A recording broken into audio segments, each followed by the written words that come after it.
Hello అందరికీ welcome to వేదేశ్వి channel. ఈరోజు మనం yummy restaurant style paneer gravy biryani ఎలా చేసుకోవాలో చూసుకుందాం. ఫస్ట్గా ఒక ప్యాన్ పెట్టి అందులో 2 tablespoons oil, 1 tablespoon ghee, జీలకర్ర, కాశ్మీరీ చిల్లీస్, గ్రీన్ చిల్లీస్, అల్లం వెల్లుల్లి ముక్కలు, కాజు, ఆనియన్స్, కొంచెం కొత్తిమీర వేసి టమాటాలు వేసి బాగా కలుపుకొని ఒక గ్లాస్ వాటర్ పోసుకొని మరిగించాలి. ఆ వాటర్ అన్నీ ఇంకిపోయేలాగా మరిగించాలి. అందులోనే కొంచెం సాల్ట్, పసుపు వేసి మరిగించి వాటర్ అన్నీ ఎగిరిపోయేలాగా మరిగించి గ్రైండ్ చేసి పక్కన పెట్టుకోవాలి. తర్వాత రైస్ కోసం మనం ఒక గిన్నెలో వాటర్ వేసుకొని అందులోనే గరం మసాలా, కొత్తిమీర, పుదీనా వేసుకొని 90% కుక్ చేసి రైస్ని కూడా పక్కన పెట్టుకోవాలి.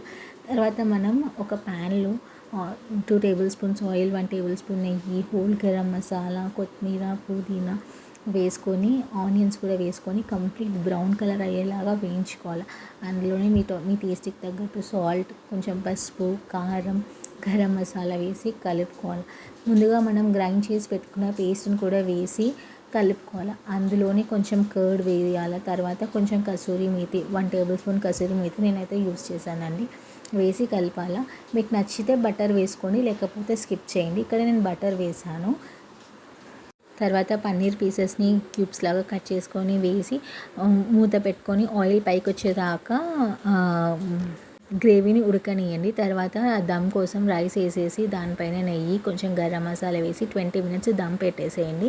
తర్వాత ఒక 10 మినిట్స్ పక్కన పెట్టేసి వేడిగా ప్లేట్లో సర్వ్ చేసుకొని తింటే చాలా అంటే చాలా restaurant style paneer gravy biryani చాలా బాగుంటుంది. ట్రస్ట్ మీ, ట్రై చేయండి మీరు.